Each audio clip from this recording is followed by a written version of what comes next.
Good morning बच्चों, कैसे हैं आप सभी। मैं आशा है कि आप सभी पूर्ण रूप से स्वस्थ होंगे और जो भी आपको ऑनलाइन के माध्यम से पढ़ाया जा रहा है उसे आप बहुत अच्छे तरीके से पढ़ रहे होंगे और समझ रहे होंगे। तो बच्चों, आज मैं आपके विषय अध्यापिका स्नेहलता श्रीवास्तव कक्षा 8 के बच्चों को हिंदी व्याकरण में पाठ 7 संज्ञा पढ़ाने जा रही हूँ, जिसे आप बहुत ध्यान पूर्वक पढ़ेंगे और समझेंगे। तो आइए हम आपको बताते हैं संज्ञा। संज्ञा बच्चों क्या होती है?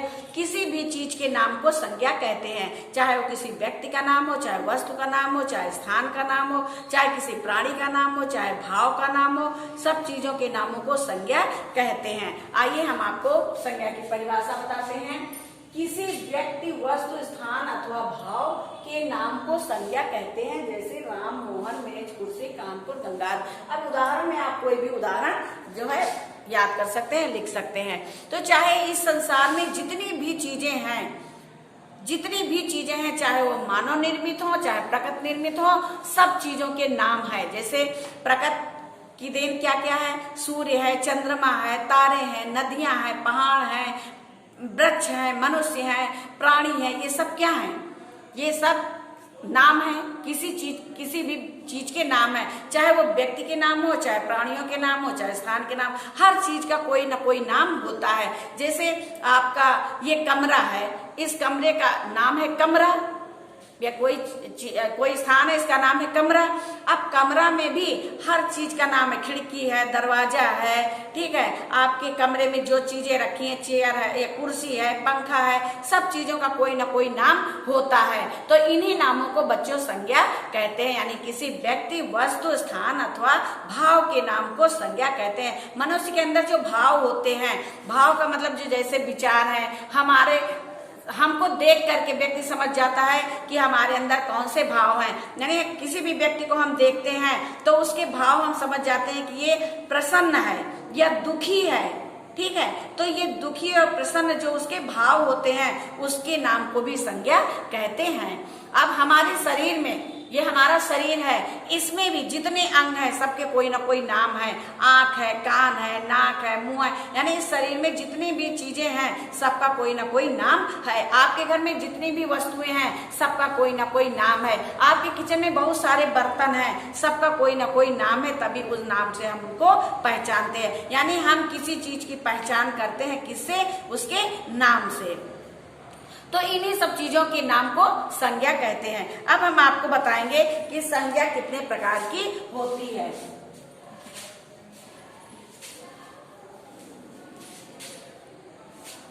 कक्षा 8 में बच्चों संज्ञा 5 प्रकार की बताई गई है। संज्ञा 5 प्रकार, संज्ञा 5 प्रकार की होती है। संज्ञा कितने प्रकार की होती है? संज्ञा 5 प्रकार की होती है। नंबर 1 जातिवाचक संज्ञा, जातिवाचक संज्ञा। नंबर 2 व्यक्तिवाचक संज्ञा, व्यक्तिवाचक संज्ञा। नंबर 3 भाववाचक संज्ञा, भाववाचक संज्ञा। नंबर 4 द्रव्यवाचक संज्ञा, द्रव्यवाचक संज्ञा। नंबर 5 समूहवाचक संज्ञा, समूहवाचक संज्ञा। अब देखिए जातिवाचक संज्ञा।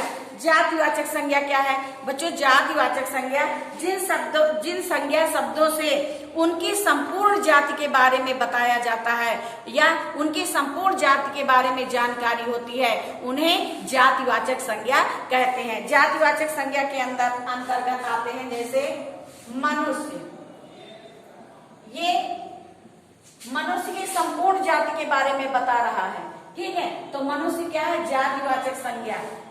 वृक्ष जातिवाचक संज्ञा, पहाड़ जातिवाचक संज्ञा, नदियां जातिवाचक संज्ञा,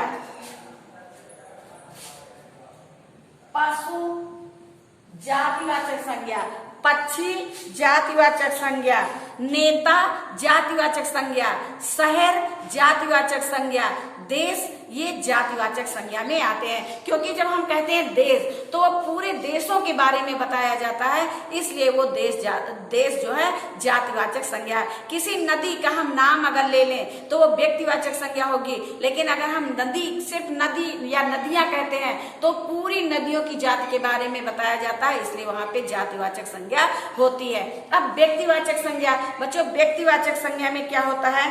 व्यक्तिवाचक जो किसी विशेष व्यक्ति के बारे में, किसी विशेष व्यक्ति के बारे में या विशेष स्थान के बारे में बोध कराने वाले शब्द जो हैं ये क्या होते हैं? व्यक्तिवाचक संज्ञा। किसी विशेष व्यक्ति, जैसे हमने कहा वृक्ष, ठीक है, तो वृक्ष क्या हो गया? पूरे वृक्ष जाति के बारे में हमने बताया, किसी एक वृक्ष का हमने, क्योंकि हर वृक्ष का कोई ना कोई नाम होता है। मनुष्य के बारे में बताया तो हर मनुष्य का कोई ना कोई नाम होता है, तो अगर हमने खाली मनुष्य के लिए बताया तो वो पूरी जाति का विवरण हो गया, तो ये जातिवाचक संज्ञा हो गई। वृक्ष क्या है? जातिवाचक संज्ञा। लेकिन अगर हम किसी वृक्ष का नाम लेते हैं, आम है, जामुन है, सेब है, केला है, तो वो क्या हो जाती है? व्यक्तिवाचक। इसीलिए कहा गया है कि जिस संज्ञा, जहां पर किसी विशेष व्यक्ति, किसी विशेष वस्तु, किसी विशेष स्थान का नाम लिया जाता है तो वहां पर व्यक्तिवाचक संज्ञा होती है। जैसे व्यक्तिवाचक संज्ञा में हम आपको बताते, जैसे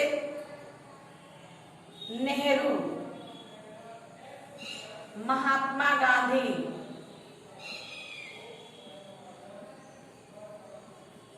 महात्मा गांधी। अब क्लास में आपके इतने सारे बच्चे बैठे हैं, एक तरफ लड़के बैठे हैं, एक तरफ लड़कियां बैठी हैं, तो ये अगर हम पूरे लड़कों के बारे में कहते हैं तो लड़के जो हैं वो आ गए जातिवाचक संज्ञा में और लड़कियां आ गई जातिवाचक संज्ञा में। लेकिन अगर हम किसी लड़के का नाम लेते हैं, रमेश, सुरेश, मुकेश, तो वो व्यक्तिवाचक, क्योंकि हमने किसी एक विशेष बच्चे का नाम लिया, तो ये विशेष व्यक्ति या विशेष बच्चा क्या हो गया? व्यक्तिवाचक संज्ञा। इधर लड़कियां हैं, ये लड़कियां, अगर हम लड़कियों के बारे में कहें सारी लड़कियां हैं तो वो जातिवाचक संज्ञा हो गई। लेकिन अगर हम किसी लड़की का नाम लेते हैं, सीता, गीता, रीता, तो वो व्यक्तिवाचक, क्योंकि हमने किसी विशेष व्यक्ति के लिए कहा, विशेष लड़की के लिए कहा, तो यहाँ पे विशेष जो लड़की होगी वो व्यक्तिवाचक संज्ञा होगी। जैसे नेहरू, महात्मा गांधी, सीता। अगर हम किसी वस्तु का नाम लें, जैसे कलम, कलम, कलम है, मेज है, पंखा है। अब किसी वस्तु का नाम हम लेना चाहते हैं तो हम नाम लेंगे, तभी तो आप जानेंगे हमको किस चीज की आवश्यकता है। पंखा, तो हमें पंखा की आवश्यकता, हमने पंखा का नाम लिया, इसलिए वो हो गई व्यक्तिवाचक संज्ञा।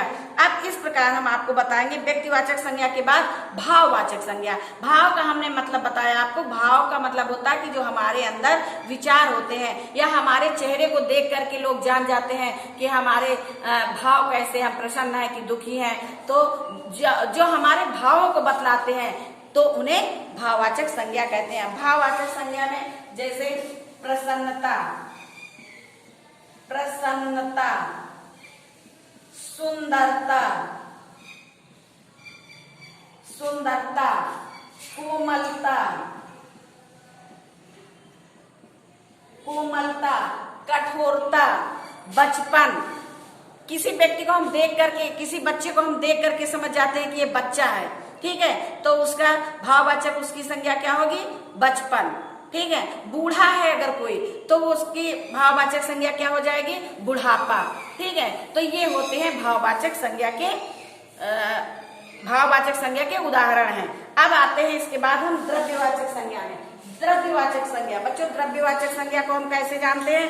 किसी धातु अथवा द्रव्य पदार्थ का, किसी धातु अथवा द्रव्य पदार्थ का बोध कराने वाले शब्दों को द्रव्यवाचक संज्ञा कहते हैं। यानी कि जिन शब्दों से हमें किसी द्रव्य के बारे में पता चलता है उन शब्दों को हम द्रव्यवाचक संज्ञा कहते हैं। जैसे सोना, सोना, चांदी, चांदी, रुपया, लोहा, ये क्या है? द्रव्यवाचक संज्ञा। इसके बहुत से उदाहरण हैं। पीतल है, दूध है, घी है, तेल है, ये क्या है, द्रव्यवाचक संज्ञाएं हैं। अब इन शब्दों से जहाँ पे सोना, चांदी, लोहा, पीतल, दूध, पानी, तेल आदि शब्दाएं वहाँ पे द्रव्यवाचक संज्ञाएं होती हैं। अब आइए हम आपको पांचवी संज्ञा बताते हैं, समूहवाचक संज्ञा। समूह का मतलब होता है झुंड या दल। जिन शब्दों से जो शब्द समूह अथवा समुदाय का बोध कराते हैं, जो शब्द समूह अथवा समुदाय का बोध कराते हैं, उन्हें समूहवाचक संज्ञा कहते हैं। अब समूहवाचक संज्ञा में कौन कौन से शब्द आते हैं, जैसे सेना, दल, झुंड, समूह या समुदाय।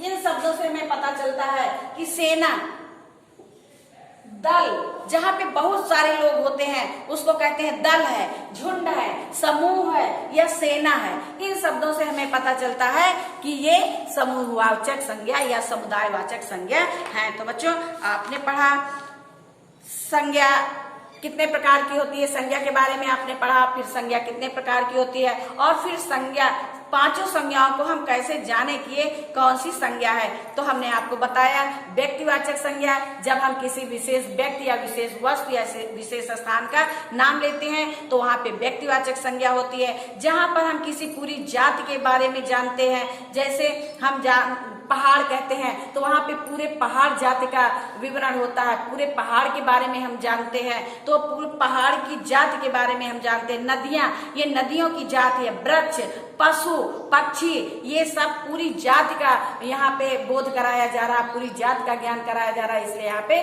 जातिवाचक संज्ञा होगी। भाववाचक संज्ञा में हमने बताया कि जो हमारे मन के अंदर भाव होते हैं, जो हमारे चेहरे से भाव उत्पन्न होते हैं, हमारे चेहरे के द्वारा हम अपने चेहरे या दूसरे के चेहरे के द्वारा भाव देखते हैं, समझते हैं, उसे भाववाचक संज्ञा कहते हैं। फिर द्रव्यवाचक संज्ञा, जिन संज्ञा शब्दों से किसी द्रव्य जाति का बोध होता है, यानी किसी धातु अथवा द्रव्य पदार्थ का बोध कराने वाले शब्दों को द्रव्यवाचक संज्ञा कहते हैं। जैसे सोना, चांदी, लोहा, पीतल और रुपया और पानी है, दूध है, तेल है, ये सब क्या है, द्रव्यवाचक संज्ञा है। फिर उसके बाद समूहवाचक संज्ञा, जिस संज्ञा शब्द से पूरे समूह या समुदाय का बोध होता है उसे समुदायवाचक संज्ञा कहते हैं। जैसे सेना है, दल है, झुंड है, समूह है, समुदाय है, इन शब्दों से समूह के बारे में पता चलता है।